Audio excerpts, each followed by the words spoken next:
ଯେତେବେଳେ ଆପଣ ମାନେ ପରମେଶ୍ୱରଙ୍କ ପାଖରେ ଅଭିଷେକ ସାମର୍ଥ୍ୟରେ ଆତ୍ମାରେ ପ୍ରାର୍ଥନାରେ ଆରାଧନାରେ ବଢିକିରି ଥିବେ ଆପଣଙ୍କୁ କୌଣସି ବିଷୟରେ ଭୟ ଲାଗୁନଥିବ।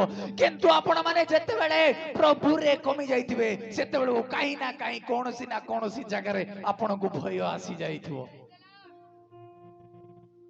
ନା ନାହିଁ ମୁଁ ପ୍ରାର୍ଥନା କରୁନି, ମୁଁ ଚର୍ଚ୍ଚ ଯାଇନି, ମୋ ଦ୍ୱାରା ଏଇଟା ହେଇପାରିବ କି? ହେଇପାରିବ ତ? ମୁଁ ଏଇଟା କରିପାରିବି ତ? କାହିଁକି ନା ମୁଁ ଫାଷ୍ଟିଂ କରି ନାହିଁ, ମୁଁ ଆଉ ଆଜି ଆରାଧନା କରି ନାହିଁ, ମୁଁ ଆଜି ପ୍ରାର୍ଥନା କରି ନାହିଁ, ମୁଁ ଏତିକି ସମୟ ଆଜି ପ୍ରଭୁଙ୍କୁ ଦେଇ ନାହିଁ, ଏଇଟା ହେଇପାରିବ ତ? କିନ୍ତୁ ସେଇ ମଣିଷ ହିଁ ପୂର୍ବରୁ ଭାବୁଥିଲା ଯେ ମତେ 2 ଘଣ୍ଟା ପ୍ରାର୍ଥନା କରିକି ଯାଇକି ଭୂତ ଛଡେଇବା ପାଇଁ ଆଉ ପ୍ରଭୁ ମତେ ଅଧିକାର ଦେଇନାହାନ୍ତି। ସେ କହୁଛ ଯୋଉଠି ଭୂତ ଦେଖୁଛ ସେଠି କହ ଚାଲ ବାହାର ଯୀଶୁଙ୍କ ନାମରେ। କମଜୋର